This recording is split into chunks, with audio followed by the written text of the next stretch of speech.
Welcome to Uncomfortable, where real conversation meets unwavering faith. Hosted by Kirk and Vince, this podcast dives into the tough topics, the ones the church often avoids, the ones that make us wrestle with our faith, the ones that challenge us to grow. We're not here to stir up division. Our heart is to encourage, to uplift, and to press into the gospel with boldness. Because growth happens in discomfort. Faith deepens when we're willing to face the hard questions. So let's lean in. Let's explore. Let's learn. Let's walk this journey together. This is Uncomfortable. Ready to shake up the conversation? Let's get started. Welcome back, everybody. I'm Kirk, joined by Vince, and today we're going to take a little bit different approach to this conversation because, Vince, as we were talking just before we started recording, sometimes in life we have conversations with people, and we realize that sometimes either we've failed to really explain things, or we realize that society as a whole in the Christian community has taken a back seat or a backstage role when it comes to trying to, how do you even put this in the right words? Not even leading someone to Christ or talking to them about salvation, talking to them about healing, talking to them about grief. Really fill in the blank with any uncomfortable topic. And a lot of times people take that cliche method out of it. They just take that easy road, right?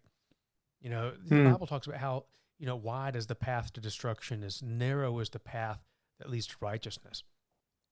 But a lot of times we tend to take that wide path, and it's not the one that leads to hell, so to speak, figuratively speaking.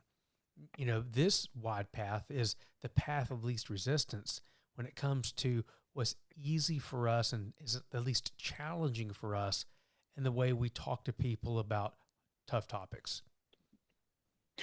Yeah, I when you said that the wide is the way, it made me think of that old saying that says the road to hell is paved with good intentions. Oh, oh man. And so Try to I step on some people's toes there, my friend. I mean we're gonna get it started off right. No, I was talking with my son, and he's like, because I was asking him, I was like, what do you think would be something good to talk about and in future episodes? And he said just to have somebody actually talk about what it looks like to walk through something. And I said, well, walk through what? And he's like, I don't know, like pick a topic. He said, because most of the topics are, well, you just got to repent or forgive people and walk with the Lord and stay close to him. And nobody ever describes what that looks like. Or you could And even take some of the modern sermons today. 5 wonderful ways to be successful in your business. 3 ways to make sure your wife is happy. 4 ways to make sure your children don't fall away from the faith. A right. lot of things are great, but this is not a self-help class. This is faith. Faith Yeah. requires work. And work means that you have to be more than involved than just on Sunday. I know that's Yeah. cussing all of us, including you and me, because all of us, ministry or not, we go through seasons in our life where we don't want to put in that extra work. We don't want to be challenged beyond ourselves. It's kind of like you and I've talked about going to the gym. There's that day when Hmm. to make that next big breakthrough that you've got to Yeah. challenge yourself. Like, for Well, my example, brain is already trying to make up an excuse to not go to the gym tomorrow. well, Tomorrow is gym day. yeah, for me, it's Monday through Friday, but for me, I've been putting off mobility work. It's not something that's fun for me. I Hmm. enjoy just trying to go and lift and many times try to go heavier. That's one of my goals. Yeah. And mobility is not something that seems exciting. It doesn't seem glamorous. You know what I'm saying? So it's not something that stimulates the, oh, wow factor. But I realized the other day, I need to desperately start working on mobility because my muscles are getting stiffer. They're starting to, I can't quite reach the same as I did before. And I thought, I'm getting a little older than I used to be, kind of like we all are, right? Every day. Yeah. And, but the thing is the last thing I want is to get to be 100 years old and so stiff I can't hardly move. And so this is something that I need to make active a part of my lifestyle.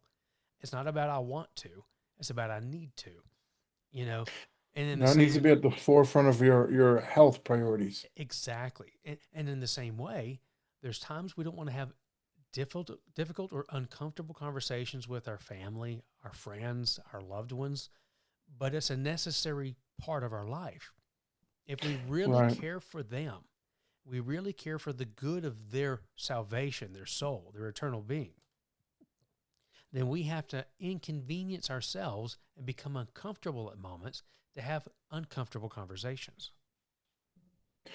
That is very true. And it's sometimes it's I think the a bigger thing in it that we don't pay attention to sometimes is the fact that it also involves vulnerability sometimes and a level of honesty that sometimes we don't want to touch because in order for us to say, hey, this is a way, not necessarily the way, but there's a way or several ways to walk through XYZ situation that you're dealing with. Here's the way that I walk through it, which means that sometimes you might have to actually tell on yourself and say, "Oh, I wasn't having a good day that day, or I wasn't, or whatever it And it was." doesn't mean you give a So, detailed explanation of every fault you've had in your life, but it does mean being transparent. It does mean not being holier than thou, right? Not trying to play Mr. or Mrs. Perfect and being honest and saying, "Hey, I'm human too."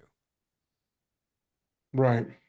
No, um, I mean, think about how many times when you and I have even been in Bible school before you and I became people who were actually teaching. I mean, who would have ever thought back in the day that, Vince and Kirk would be teachers within, anything to do with the Bible? I mean, we were going not to me. school for it, but it's not really something that was on the forefront. I mean, I thought maybe I'd be a preacher or maybe someone that would minister, but to be a teacher, it was not something that was on my radar. No, I still sometimes when I head into class in the mornings or I'm getting ready or actually a lot of times it happens I'll go to sit down because there's a stool behind the podium, right? And I'll just sit on that stool waiting for class to start, making sure I got everything ready and good to go. There's sometimes I'll sit on that stool and I'll go, what am I doing here?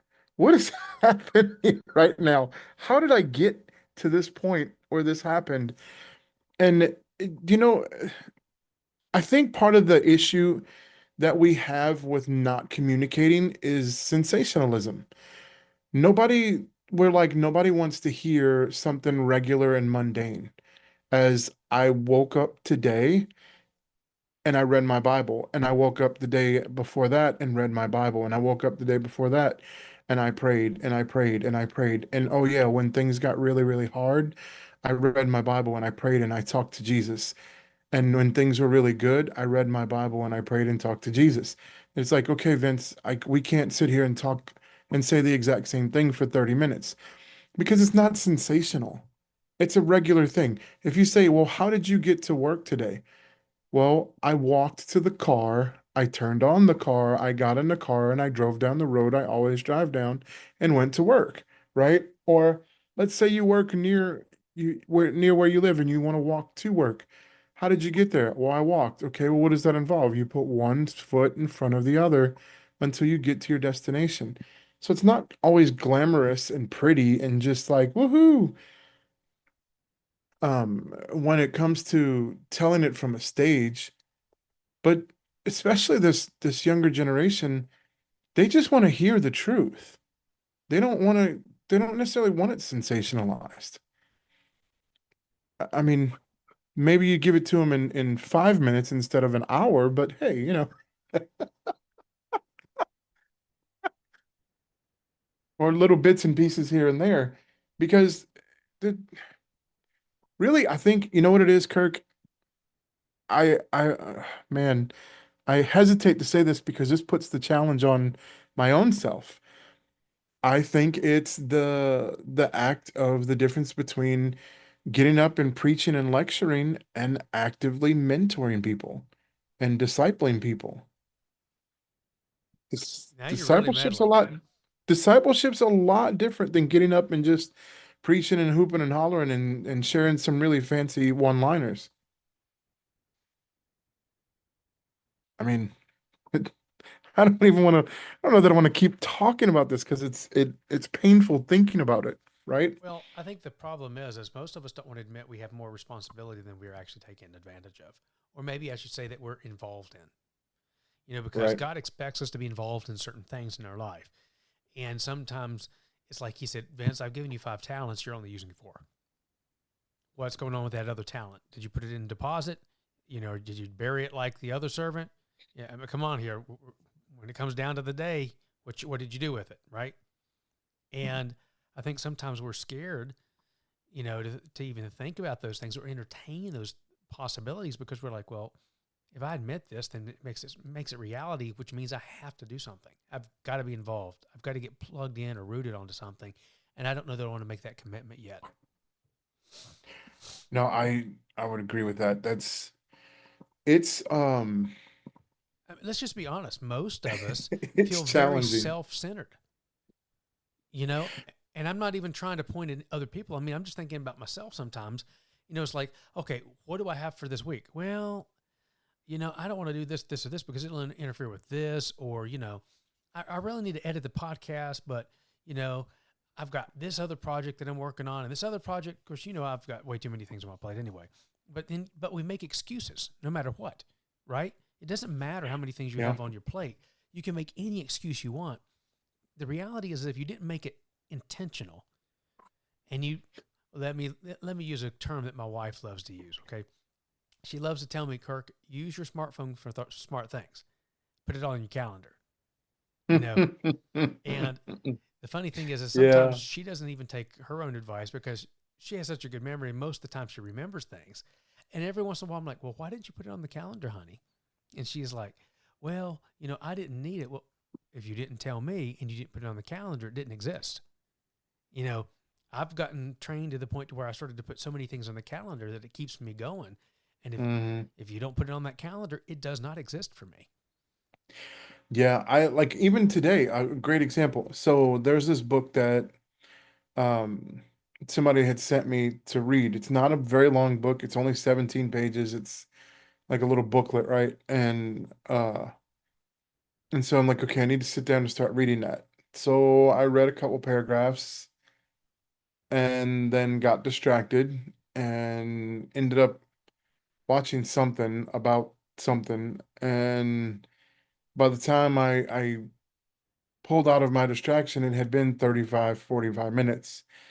And then I read a couple more and I ended up knocking out 2 pages. So, but the truth is I should have knocked out 4 or 5 pages, if not a little more, right? It shouldn't have taken me that long to do. But I didn't. I kept getting distracted and allowed myself to get distracted and let's be honest, there's a part of me that wanted to be distracted.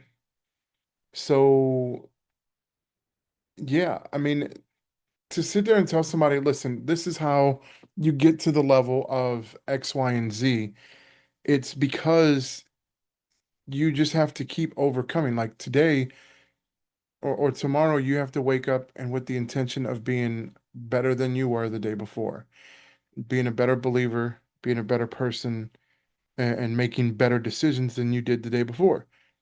That doesn't always go the way you want it to go. It's not always pretty. Uh, Sometimes you have to deal with your own insecurities, and that makes people uncomfortable. I mean, you and I have talked about that in specific topics before. Anything that causes us to have to grow, we're typically moving into uncomfortable territory, right? We're moving into a place where we have to be challenged to grow. And I think about this, and I don't know if I said this on here or not before, but it's like a plant, right? Or a tree or a flower. When it's a seed, it's in the ground and it goes through a lot of effort and a lot of energy and a lot of work just to get out of the ground, just to peek up past the top of the dirt. Not to mention that once it does that, the competition is just beginning for it to continue to have enough sunlight, enough moisture, enough nutrients that it has to share with whatever else is in the ground with it in order to survive and to thrive and to grow big. Well, let's think about the fact that, in this process you're describing, the very beginning of that process is out from the view of your eyes. You can't see it. Sometimes it's months, depending on the seed, before you even see the evidence that something's at work. So what you're That- talking about That's sometimes true. doesn't even give you an immediate explanation. You might be mentoring somebody, right? Pouring into their life, being intentional, taking time out of your life, and maybe you're getting discouraged. Mm, I really think someone out there is getting discouraged. They've been pouring into somebody and they feel like it's like, what am I doing? I've been pouring months into this person and I don't see any fruit. Well, think about the seed. The seed it first has to die. Then it has to be put into the ground, right? So it looks like it's dead. It's dry. You put it in the ground. Then it has to have water, warmth, and sunlight, right? To begin the mhm. germination process. And that can take sometimes 30 plus days before Depending on the thing, yeah. depending on what it is. And so that you may not even see the fruit of your labor for a season. So don't give up. Keep pressing in. Vince, that's for you and me too. No, it is. It really is. I actually, before we even got on, I hadn't even said anything to you. I had been thinking about one of the guys that I mentor, and just last couple times I've talked to him, or more specifically, the last time I talked to him, something felt a little off. And I'm like, okay, was it me? Was it just he was having a bad day? Was I having an off day, or whatever was happening? But um, even now, like something feels off, which means I have to do something that's not comfortable to do. I have to have a conversation with him and be Yep. like, hey, is everything okay? Are you doing all right? And start walking through the process of things that are going on as he's going through a life transition and things that are happening in his life. But that means I have to get uncomfortable. I don't want to do that right now. I don't feel like doing that right now, Well, but think it's about something we need this. to do. You and I both have learned over the years leadership is not about us feeling like we're friends with somebody. You can be friendly, but when you're in a leadership role, sometimes you have very uncomfortable conversations that you have to have with those folks. You sometimes have to, let's say you're in youth ministry. Sometimes you want to be friends with the kids that you're leading, but you have to lean Yeah. back and tell them, guys, you need to stop talking in the middle of service. Right. You know, a comment here and there, understandable, but laughing and carrying on in the middle of church service, not okay. Yeah. You know, you've got to bring in some correction. Of course, you need to do it tactfully and you need to do it in proper order. But Mm-hmm. leadership is not about you being their best friend. It reminds me one time of when my little girl, when she was really, really little, probably about 4 years old, she looked at me and goes, Daddy, I'm not your friend. And she was trying to get her way, right? And I Yeah. just looked at her and I said, and I don't even know where it came from. I looked at her and said, that's okay. I'm not your friend. I'm your father. If Hmm. we become friends later on, that's wonderful. I will love that. I said, but I'm not here to be your friend. God placed me here to be your father. And as Right. your father, I care more about your well being than if you like me as a friend. And because I love you, I will always correct you, whether you like it or not. I love you, but don't mistake the fact that I love you, and trying to be your friend is the same thing. Because when I love you, that means I'm going to try to look out for the best for you to make sure you're in the best place possible in your life. Yeah. At that point, from that point on, she never once questioned anything else. It was amazing. It was like it just triggered something, and she was like, "Okay." She gave me a hug, and everything was good. But I mean, I was extremely direct with her, I didn't play games with it. And I think sometimes we, as adults, in certain situations, whether it's our children or people that are around us, we don't want to stick up and stick to our guns, so to speak, in that figurative term. To really hold our Mm. ground. We instead would want to be a peacemaker, say, well, I just really don't want to deal with all of this stuff that's going on. I don't really want to deal with all the drama. I don't want to deal with, the fact that they're going to stress me out. Well, maybe God didn't call you to live a comfortable life. Hmm. It's an It makes, uncomfortable show for a reason. That's why we're having this conversation. yeah, right. Well, it makes me think of, we get this Kirk, I'm sure you get this question a lot when you tell people, oh yeah, I've been married for, like, now for us, we're coming up on 22 years in March, right? So we'll be married 22 years coming up. It's like, oh yeah, we've been married 21 years, be 22 in March, and people are like, oh my gosh, that's amazing. And you inevitably get this question, especially from either younger married couples that are newly married or still singles. What's your secret, or what's your advice? Like, how do you continue to be married and still love your spouse, right? Or still have a good marriage? And of course, inevitably that question comes up here and there. And I've gotten to the point now with some people I say, well, if you want, I can lie to you and make you feel good about yourself, or I could just tell you the truth. And like, you get that kind of look from some people, and they're like, you get some that'll joke and be like, oh, just lie to me. I said, oh man, it's all sunshines and rainbows and unicorns, and we just wake up in the morning going, I love you. And she's like, I love you too. And there's never a problem that ever comes up, and life leaves us alone. Not to mention the enemy. They all just leave us alone because we're married and we want to have a sunshiny, wonderful day. And and, and I go overboard with it, right? To the point where they're like, okay, um, just tell me the truth. So the goal is to tell them the truth anyway. And I'll tell them it's a lot of hard work. To be married means that you have to wake up every day and try to be better than you were the day before. You have to put in work. Sometimes you have to compensate. It's 100%. You have to put in 100. Your spouse has to put in 100. And some days you have to put in more because your spouse can't. There may be things going on, or they're hurt or injured or in a hospital. They don't have as much to give to you. But here's the key, even in that. If you don't have 100% to give, then whatever you do have, let's say you only got 50% in the tank, and that's all you could physically, emotionally, and mentally give, then you better give 100% of that 50%. Maybe it's 110%. Well, I say 100. I jokingly say that, but one time I said that to my dad, and he was like, "Kirk, that's not realistic. You can't give more than what you have." And I'm like, "It's Yeah. figurative, Dad. I mean, come on. It's like Yeah. both parties give 110%. It means everything you've got." And he goes, "But you can't give more than 100% because you only have 100%." I mean, Well, it's kind of like I get it, and in my head, I go to, it's kind of like when if you're racing a car or running a car and it's at its top spot, right? And you can't get it to go any faster, but then you got a nitrous button or something like that that can boost your speed by 20 or 30 miles per hour, or even 50 miles per hour. I think we all have that in the tank somewhere. And so on those occasions, you rely on that. Now, when you're done. You're drained. The tank is empty. You need a complete, like, time to recoup and rest up and all that stuff. And people don't like to talk about all of that stuff because it's not comfortable and it's not pretty, and it doesn't sell things, right? It doesn't get people to follow me more because I'm being really, really raw and honest. I'm not giving you the everything's pretty, right?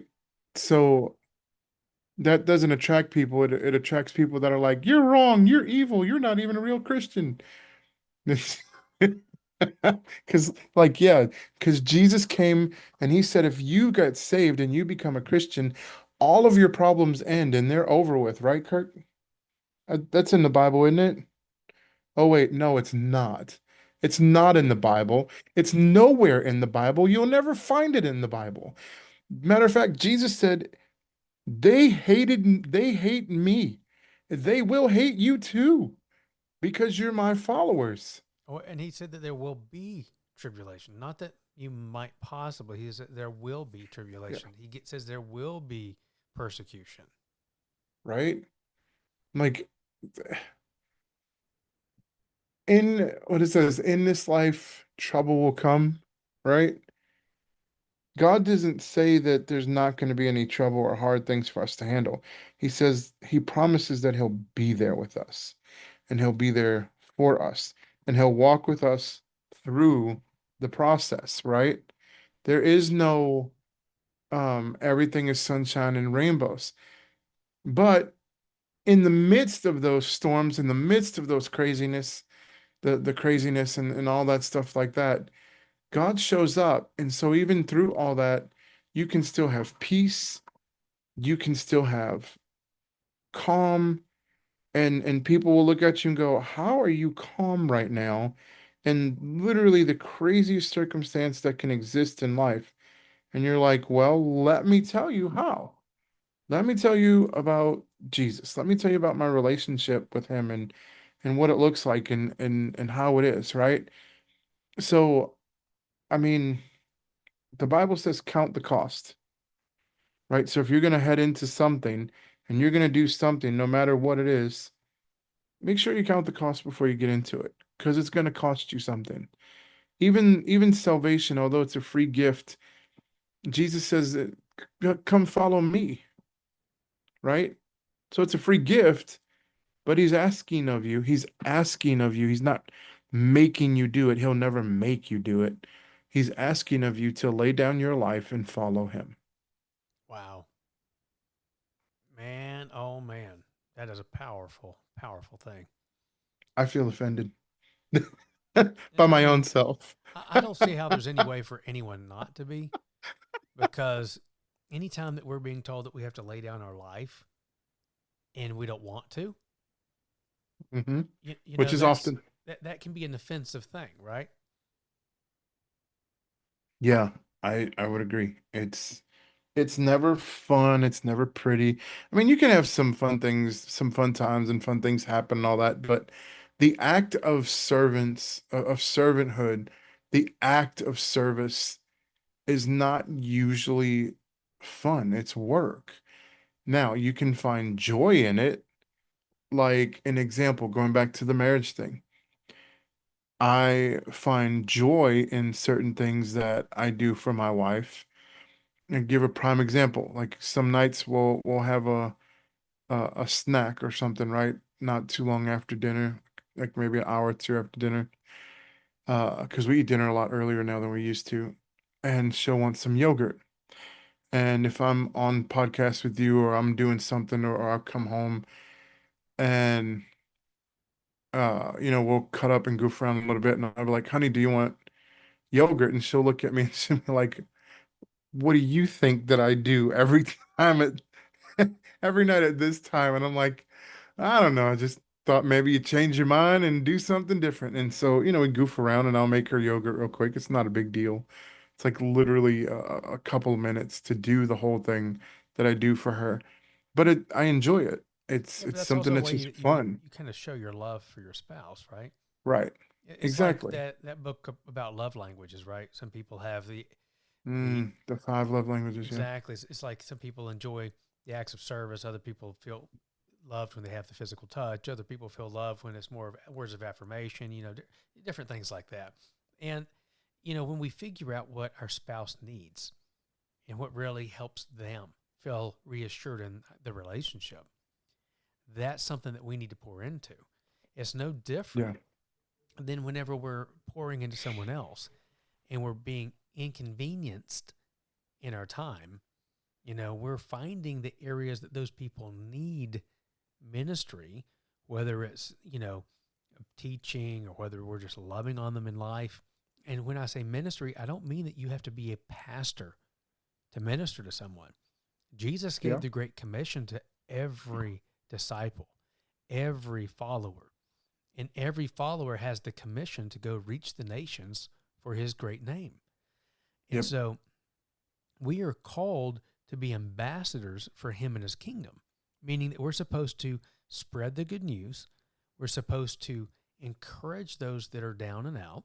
We're supposed to love on those who don't have enough love. We're supposed to, even feed the orphans and the widows if need be. It's very encompassing and very inconvenient, the calling to be Yeah. a Christian.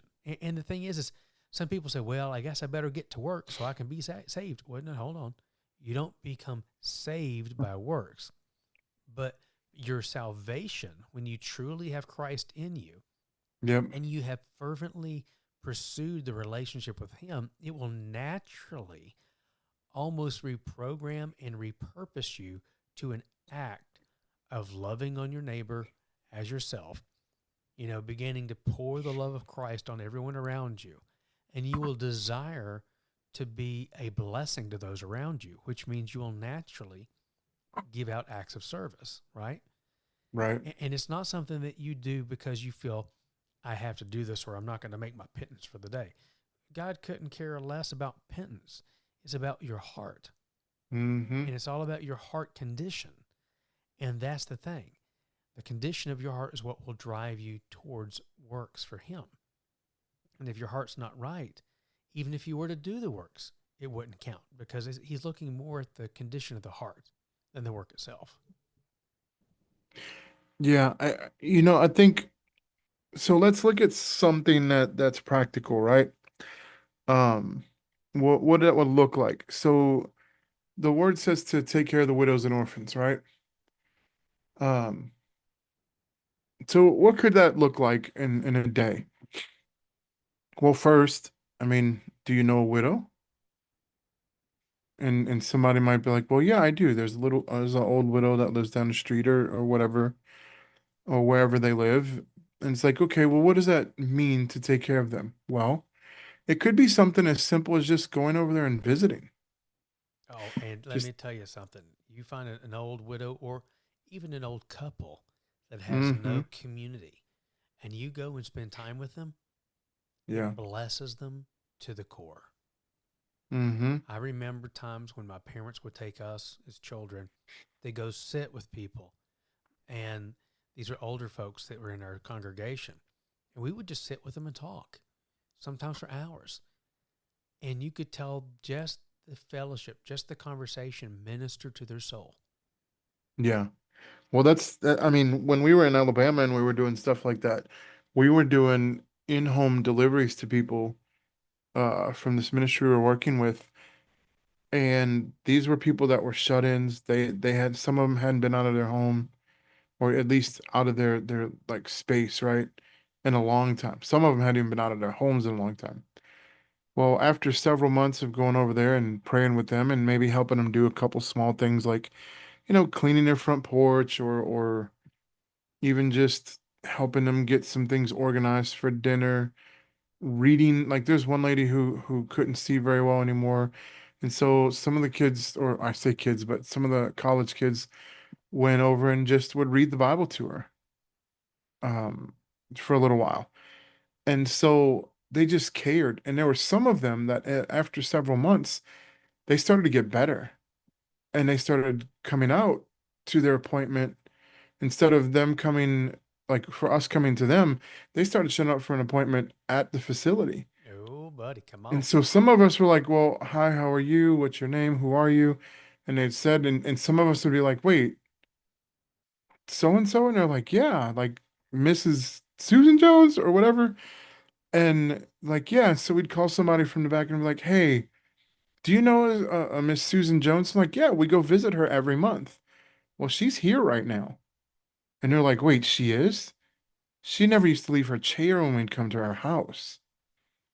And now she's showing up. And then some of them, that became their thing. Every month they'd show up. And it became a big deal for them. They felt cared for, they felt important. So community, can't underestimate it. So sometimes looking out for widows, just going for a visit, maybe reading a book, maybe having a cup of coffee together, cup of tea, maybe sweeping their floors or something. I know, hey, if you've got that skill, maybe make some dinner and hang out with them for a little while, or make some lunch or something, or take them out to lunch somewhere if that's feasible to do, obviously, because there's some situations you can't necessarily do that, but there are quite a few that are, and why not? That would be fun. It's something to do with them. So it's not like this huge, crazy, off the wall thing. It's just simple things, right? Communicate. Uh, People like to know that somebody cares about them. They like to know that somebody's there that'll listen to them. You know what I mean? There's so much wisdom in the older generations that we just don't tap into. But sometimes you have to actually sit down and put things aside and say, okay, I'm going to focus right now. Even if it's for a couple of minutes, I'm going to focus. And once they get to know you and you get to know them, it becomes even more fun and a lot better and you have a good time. So it might look like that. It might not look anything like what I mentioned. Who knows how it'll look? But the fact is, that's what it might look like. What does it look like to forgive somebody? Well, if they stub your toe, then it's, or step on your foot accidentally and they apologize and he's like, okay, well, I understand it happens. I forgive you. No big deal. But what happens if the person lies about you and they cheated on a test in school, but then blamed it on you? And now you're dealing with consequences that aren't even yours. It's theirs. And you're still dealing with those consequences and they come to you and be like, "Man, I'm sorry. I couldn't fess up. I couldn't do it." And the Bible says, yeah, we're supposed to forgive, but you're still dealing with the investigation into the allegations of you cheating and you had nothing to do with it. So how do you walk through that? Dealing with the fact that you're angry at them, that you feel hurt and betrayed by a friend or by someone in your class or a peer. Or what about even if you lose somebody? Now, I know I'm gonna step on some toes, Kirk, a little bit, and I don't mean to, and I'm gonna try to do this as gingerly and lovingly as possible. Oh, What if you you sure do mean to. Don't you pretend. what if you lose somebody not because they're old, but maybe something happened. Maybe it was something of their own decision making. Maybe poor decision making. You lost them because they were drunk driving and and got into a crash, or maybe some other circumstance that Let's just that be real. What if you did everything in your possible means perfectly well? You didn't do yeah. anything that was wrong, but they were going through a personal crisis in their life that they didn't share with anybody else. They held it inside. They allowed bitterness or whatever, loss, whatever, to hit them so hard that they allowed it to drag them down. And now you're paying the price of what they're doing or what they did. Yeah. Right. And whether that be that they're no longer here on the planet or maybe they're choosing substances over family and you're walking through that pain. So how do you forgive that? How do you walk through? Well, first of all, it's not necessarily an overnight thing. Second of all, it requires a lot of leaning on the Lord. And I know my son said that those things are things you just typically hear, but there's no substance behind it. So what does that mean? That means today when you get the phone call and you're like, "Oh, I'm in jail and I need money," or "Can you bail me out?" or things like that. Some of it means you have to be strong sometimes. You're like, "No, I can't. I'm not going to do that." That means you're going to have to sit in jail. And that's going to suck really bad for them and it's going to suck bad for you because you don't want them to be there. You don't want them to go through that and be in that environment and live there. And it means you may But end up staying up all night praying for them. right. And so there's so many things about that it's like, what does it mean to walk a road of forgiveness with someone who maybe is continually hurting you, whether they understand it or not, or realize that they're doing it or not? Maybe because of that. So, one of the things you might have to do is create some actual physical distance between y'all. Like, I can't be in the same place as you are for a time, right? Maybe not the same city, maybe not the same house, whatever it is. I can't be there when you're there, especially if I know that you're dealing what you're dealing with because I can't keep experiencing that hurt. I have to take some time away and just heal.